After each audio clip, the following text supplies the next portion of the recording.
দুদিন আগে একটা বার্থডে নিমন্ত্রণতে গেছিলাম। তো ভিডিওটা খুব ছোট আছে, মানে ছোট করে করেছি। তো তোমাদের সাথে জাস্ট শেয়ার করার জন্য। আর এই পুচকেটার বার্থডে আমরা প্রত্যেক বছর লিস্টে এই বার্থডে নিমন্ত্রণটা কনফার্ম ধরাই থাকে। তো এবারও গেছি। আর এবারটা অনেকটা একটু লেট হয়ে গেছে। আর ওদের প্রত্যেকবার একটা ঘরোয়া ওরা ছোট করে একটা প্রোগ্রাম করে, বেশ ভালো লাগে। আর দেখো ও নিজেই ড্রেসটা ওকে পরে এত সুন্দর লাগছে, ও বারবার ঘুরে ঘুরে দেখাচ্ছে। তো আমি ভাবলাম ওর একটা ভিডিও করি। তো সে কারণে আমি ওকে বললাম যে তুমি একটুখানি ঘুরে দেখাও। ও কিন্তু আমার কথা শুনে আবার ঘুরে ঘুরে দেখাচ্ছে। ও বুঝতে পেরেছে যে আমি ওর ভিডিও করছি। তো যাই হোক, ওকে খুব মিষ্টি লাগছে।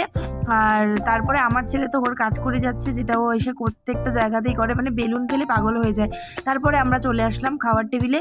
আর খাওয়াতে ছিল লুচি, chana masala, fried rice, chilli chicken, salad, chutney, papad, মিষ্টি। তো প্রত্যেকটাই খাবার খুব সুন্দর হয়েছে। তো তারপরে তাড়াতাড়ি করে খাওয়া দাওয়া করে একটু গল্প করে বাড়ি চলে এসেছি। আর বাড়িতে এসেছি তখন বাজে রাত্রি 12টা। তো কারণ সবার সাথে একটু গল্প করতে করতে দেরি হয়ে গেছে। তো অনেকটাই লেট হয়ে গেছে, সকালে ছেলে স্কুল আছে, ঘুমাতে হবে। তো চলো টাটা, গুড নাইট।